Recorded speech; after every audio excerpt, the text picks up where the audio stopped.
It is another edition of Time About the Movies, and today we're taking a look at the films of April 2nd, 2004, and a good assortment of movies this week, ranging from your superhero movies, to your animated fare, to your romantic comedies, to just straight-up screwball comedy, and, whatever the hell...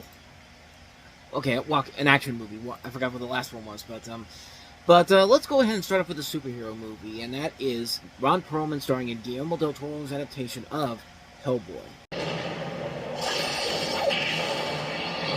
Ancient evil has returned, greater than any the world has ever known. 60 years ago, they tried to destroy the world. They're back.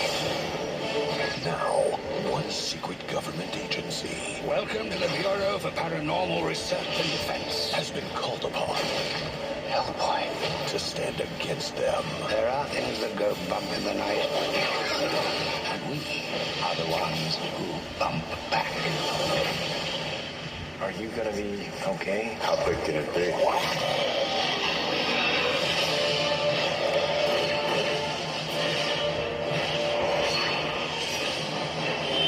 You should be running. It's coming for us! Hellboy. Skip to the end, will you? How do I kill it? Rated PG-13. As the trailer indicates, the film stars a charismatic demon-turned-investigator named Hellboy, played brilliantly by Ron Perlman, who works with the secretive Bureau of Paranormal Research and Defense, aka the BPRD, to suppress paranormal threats, but a resurrected sorcerer seems to make Hellboy fulfill his destiny by triggering the apocalypse, and nobody does it like Ron Perlman, man. They have tried their damnedest to try to reboot this series. David Harbour, who honestly isn't a bad choice, but just wasn't a bad movie altogether in 2019. They have a new reboot coming out, and I've only seen like little bits and pieces of like the trailer.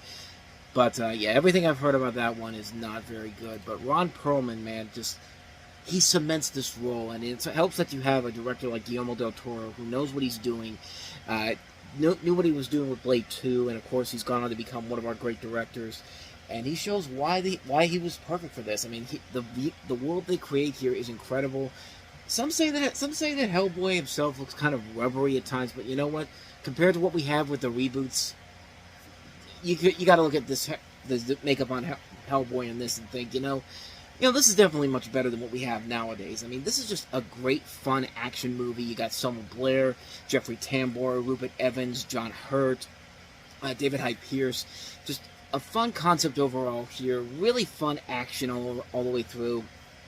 I don't think I really need to say too much more about this one, as it already been said already. It's an incredible, fun film.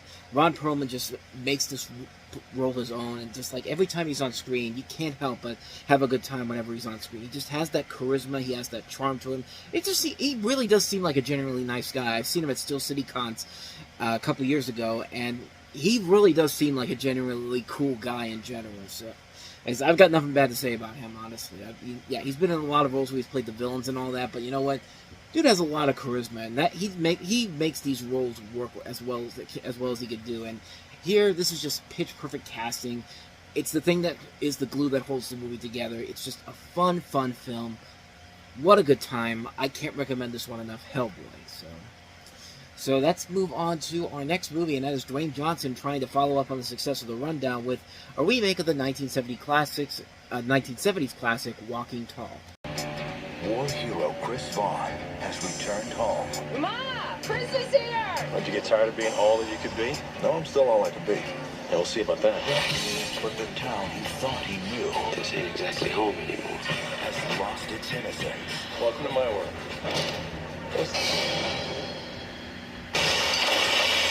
Guess that changes our relationship a bit, huh? Whoever did this left him for dead. Sheriff's up for re-election. Maybe we could take his job. What's the problem, Sheriff? Get your taillights fixed. What's wrong with my taillights? They're broken. Our hero, ladies and gentlemen, you have kind of a plot that's very reminiscent of something like First Blood, except Dwayne Johnson isn't as crazy as Sylvester Stallone was in that movie. Not even crazy, like he hasn't been through PTSD as much as Sylvester Stallone was in First Blood, but that's what I was trying to say. But this is a remake of the 1973 film of the same name.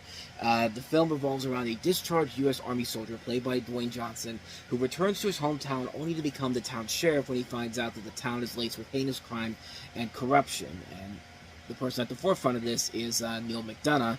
And you also have Kristen Wilson from the Dr. Doolittle movies, Ashley Scott, Johnny Knoxville, Kevin Durand, Kobe Smulders is in here in a pre-How I Met Your Mother role. Just some good casting overall here, and a decent director. This is Kevin Bray, who gave us All About the Benjamins, which was actually which is a film that probably should have been a whole lot better than it was, but really was not. And this is a film that just feels like the pieces are definitely there.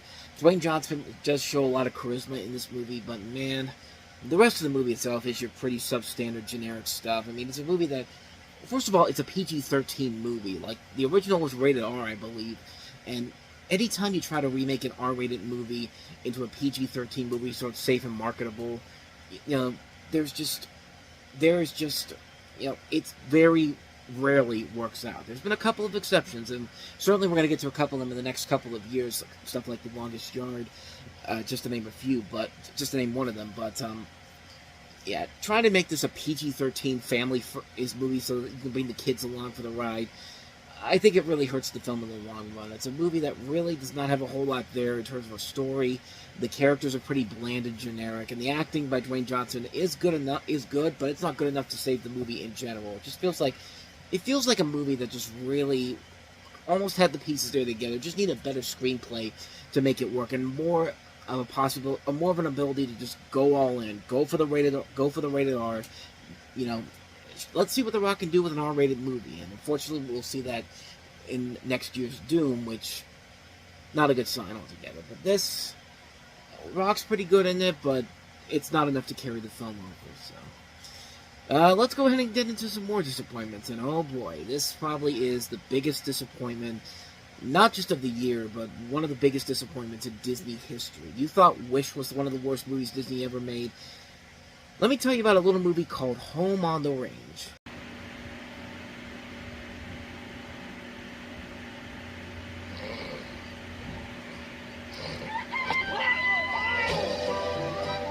My little place, prettiest pie. Welcome to Patch of Heaven, where the animals aren't just animals, they're family. Here, have an apple. Don't go near any luau's, though. Walt Disney Pictures presents Home on the Range, featuring new music from the composer of The Little Mermaid and Beauty and the Beast, and songs performed by Katie Lang, Bonnie Raitt, and Tim McGraw. Say, girls, You got milk? Well, if it isn't the Phony Express. I'm sorry, girl. They're gonna auction off Patch of Heaven. It's Alameda Slim. Just one more purchase and the whole dang territory belongs to me. Luckily, I got it. they have a plan. We go nab that Alameda Slim and use the reward money to save the farm. What is this, the frozen food section? Next spring, Where do you think you're going? It's hero time. You want to get nuts? Let's get nuts! Walt Disney Pictures presents This town rocks. Fuck, he must be taking stupid lessons from that buffalo. Rico, Sorry. The Girls, We don't eat meat. It's kind of like a professional courtesy. and Alameda Slim. I think these cows got it in for me. You go, cowgirl.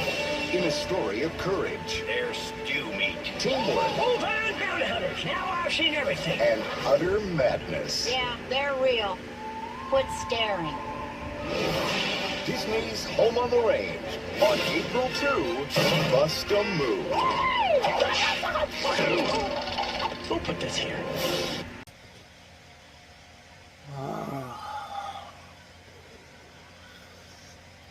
Okay. Yeah. That was terrible. That was the trailer, by the way. That was not the movie itself, but the movie is even worse. You know, whenever I hear people say that Disney has been on a downward spiral, you know, the last year movies they've made have been absolutely horrible.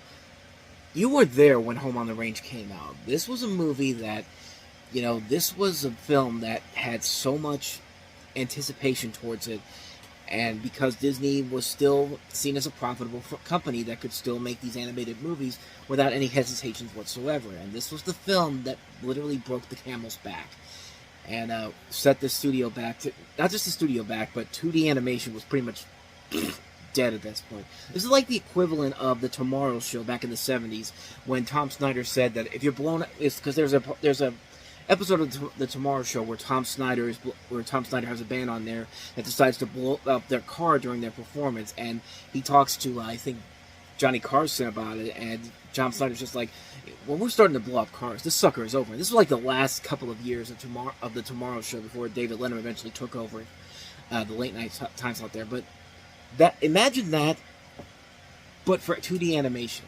That's Home on the Range. Like, when you saw this movie, you just had to think to yourself, this is over, man.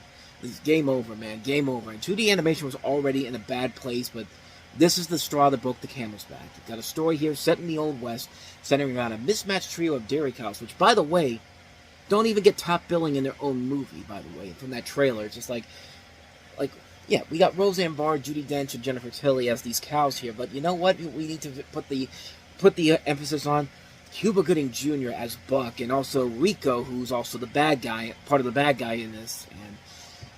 But anyway, I digress. The three cows are Boresh Adventurous Maggie, played by Roseanne Barr. Roseanne Barr is a cow, get it? That's not really all that funny. Prim, proper Mrs. Calloway, Judi Dench, because, you know, she's played by a British actress, Judi Dench. And Ditzy Happy-Go-Lucky Grace, played by Jennifer Tilly, because Jennifer Tilly was seen as ditzy and happy-go-lucky when she's really one of the smartest people you probably know, especially when it comes to poker. But I digress. The three cows must capture an infamous cattle rustler named Alameda Slim, played by Randy Quaid, for his bounty in order to save their idyllic farm from foreclosure. Aiding them in the quest is Lucky Jack, a feisty peg-leg rabbit, but a selfish horse named Buck, played by Cuba Gooding Jr., eagerly works in the services of Rico, a famous bounty hunter, who I just told you was part of the bad guy's plan, seeks the glory for himself. And this film was... Okay, I get that little kids will enjoy this, but as I've always said, little kids will enjoy anything you put in front of them because they're little kids. They don't know any better. You could sit them in front of Despicable Me 4 this weekend in theaters, and they would still love that, even though at my screening, this movie was, that movie didn't have the laughs in that one, but, like, I would have, when I wrote my original review for this on the website, I literally said I almost wanted to punch a mother who took her kids to that terrible 9 Lives movie that came out in the summer of 2016, because that was when around that movie came out. But I was an asshole back then. So I'd still, you know what, I probably would still say the same thing nowadays, because it's just like, if you're taking your kid to 9 Lives, that terrible Barry Sonnenfeld movie, that's not even a Barry Sonnenfeld film you expect, with Kevin Spacey as a talking cat, then you don't deserve to have children whatsoever. People who take these kids to these stupid movies like this are just creating troubling kids in the future. Those social media influencers that we have out there now who, you know, were never told no in their life, were too spoiled and too entitled. That's what we're creating with movies like this. I mean, this is just creating troubling kids in the future because you refuse to show them something that's not insulting their intelligence like that movie. And this movie is just as lousy, too. This is a terrible movie. I mean, the animation is fine, I guess, but it's not spectacular in any way compared to other Disney movies. The characters are pretty stock. There's, like I said, they're just generic characters because of who's cast in them. You know, Roseanne Barr is a cow. Judi Dench is this prim and proper cow. Jennifer Tilly is the ditzy cow. There are no clever jokes. You just saw in the trailer. There's references to Batman, the 89 Batman, The Matrix. You know, there's jokes like, there's no, they're real, quit staring at them. Like, there's no clever jokes in this movie. This movie is fucking horrible. It's pretty bland and forgettable. The cliches are all over the place. The music, a lot of it done by Alan Menken, is mediocre at best. Like, it's not, and like I said, it wasn't helping that this movie was at the point where the CG animated boom was beginning to take form, and we're nearly 6 weeks away from Shrek 2 just slamming the door shut and 2D animation becoming these box office wonders. We've talked about it with Sinbad, Legend of the Seven Seas of DreamWorks, Disney's Atlantis, Treasure Planet, Brother Bear. You get these few little successes here and there with Lilo and Stitch, and even later in the year we'll have the SpongeBob SquarePants movie. But the 2D animation genre was considered dead and buried, and CG animated films were becoming the new norm.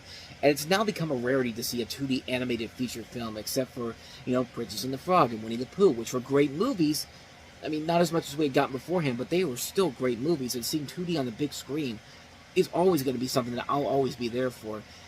And much like the other Disney animated films in the early 2000s, this was taking way too much money to produce. Like, where did $110 million go? That's how much this movie cost.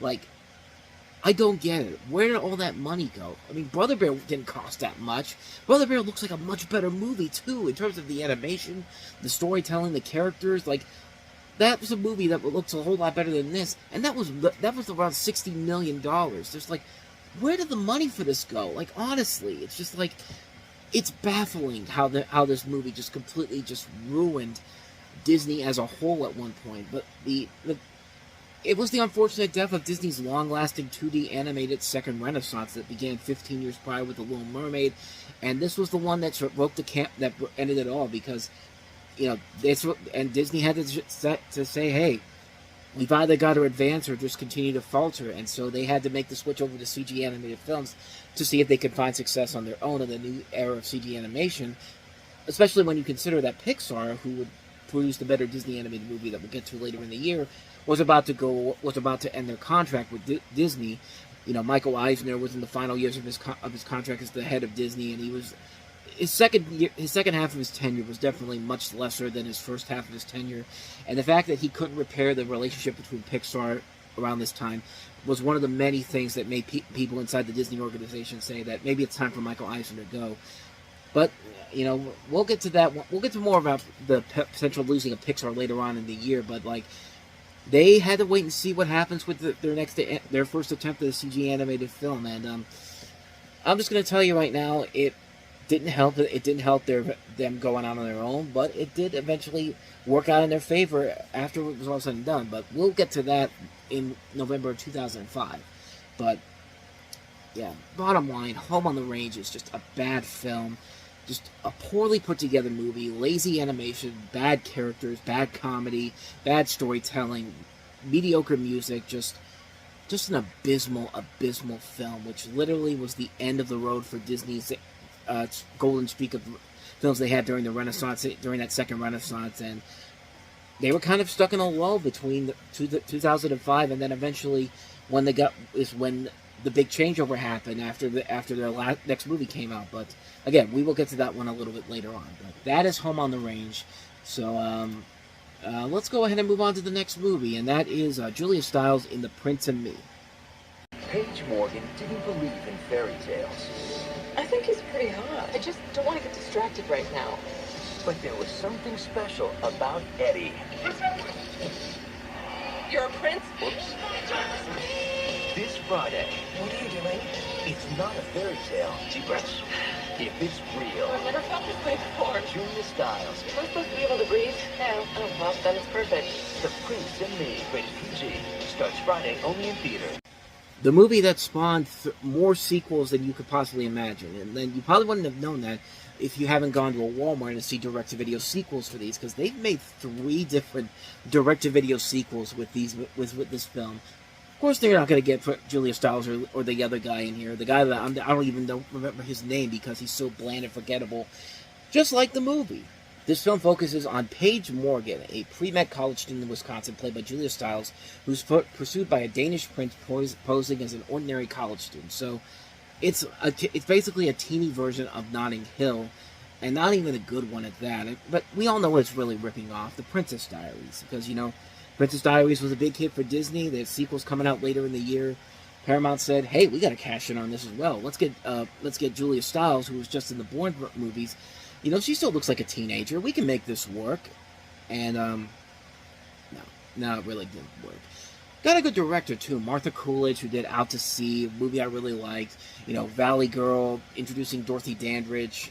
Just a lot of fun films in general. And this is just one of those movies that really you really expect more from it because of Julia Stiles. Julia Stiles usually is a director that really, just checking to make sure I got the name right here.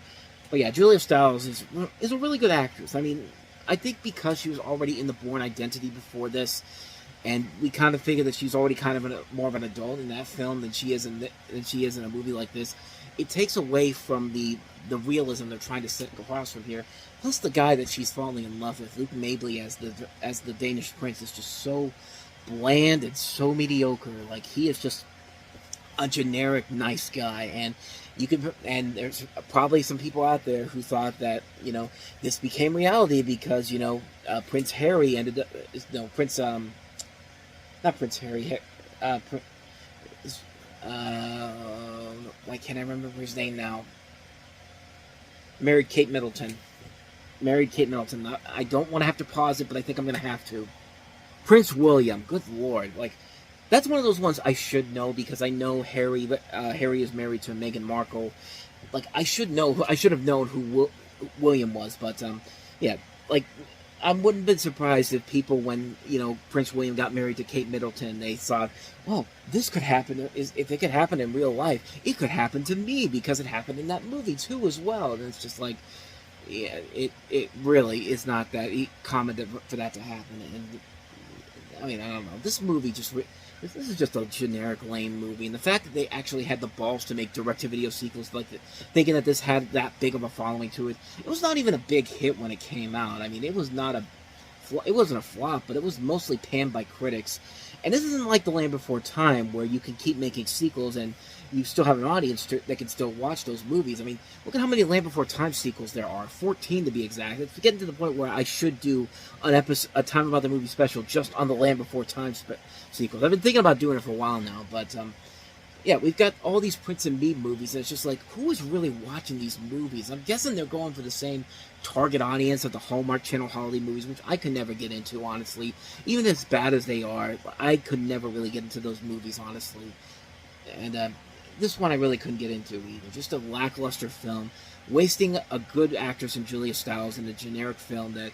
Just go watch Notting Hill. It's the much better movie version of this storyline. It's not watered down for teens. It's a generic film. It's not trying to rip off a better movie than The Princess Diaries. Though it might be better than Princess Diaries too, but we'll get to that a little bit later on in the year. So that's The Prince and Me. So let's go ahead and wrap the show up on a fun high note by looking at our last movie, a criminally underrated movie from the same people that made Kung Fu Hustle, and that is Shaolin Soccer. Long ago, in this sacred temple, 6 best friends learned the secrets and mastered the power of an art called Shaolin Kung Fu. Now, they've lost their way, but one man is getting them back together. Kung Fu is perfect for sport. To remind them of the courage they still have and apply it to a game they've never played. Kung Fu Soccer. Wow! It will take time. Hey, he's there! He's coming down! It will take practice. When you can kick an 8 without breaking it, then you can join us. And it will take the talents of a young girl. You're beautiful. And a Kung Fu master? You got it all. Everybody was home. Because they're not just going against the odds. Hey, shield! They're going against the most ruthless team ever assembled. Huh? Now, the only way to win Their power's coming back. I can feel it. is to believe in Shaolin.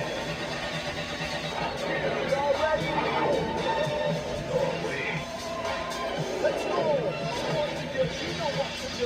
Throw those hands up for the Kung Fu. Get ready to be swept off their feet and taken to the extreme.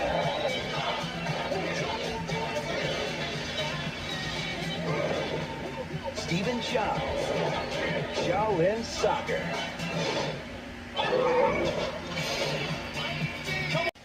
So this is the movie directed by Stephen Chow, who would later go on to create Kung Fu Hustle, which actually does come out this year in the U.S. And actually this film, I thought this film was actually released in 2003 in the U.S., even though this is technically a 2001 Hong Kong release.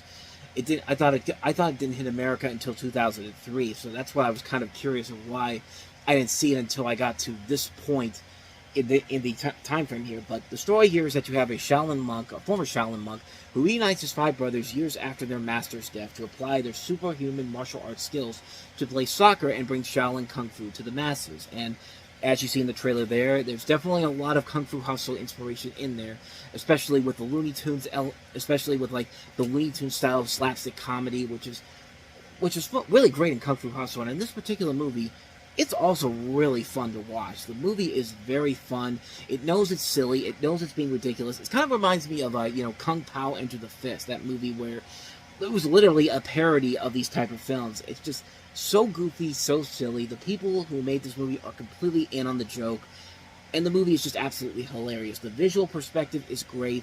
The comedy is top-notch. It really is a film that I don't think gets the proper attention that it deserves, because it is a really incredible, fun movie, and one that I cannot recommend enough. If you love Kung Fu Hustle, you're going to love the hell out of Shaolin Soccer. I can't recommend this one enough. Definitely seek it out. Shaolin Soccer. And so with that said, we wrap up another edition of Time About the Movies. We'll take a look at Easter weekend next with 5 more movies, including Cedric the Entertainer, Vanessa Williams, and Solange Knowles in Johnson Family Vacation. And we also have the big-budget spectacular failure that is The Alamo with Dennis Quaid and Billy Bob Thornton. Another colossal failure, Bruce Willis and Matthew Perry returning in the sequel to The Whole 9 Yards, The Whole 10 Yards. Anne Hathaway starring in the fantasy adventure Ella Enchanted, and Alicia Cuthbert and Emil Hirsch starring in The Girl Next Door. We'll take a look at those 5 movies all on the next episode, so be on the lookout for that. But until then, thank you so much for watching, and if you want to see more videos like this, please hit the playlist on the next page, check out the previous episode, and also don't forget to hit the like and subscribe button if you want to see more videos like this on this channel. So, with that said, I'm off. I will see you guys next time, and until then, as always, take care.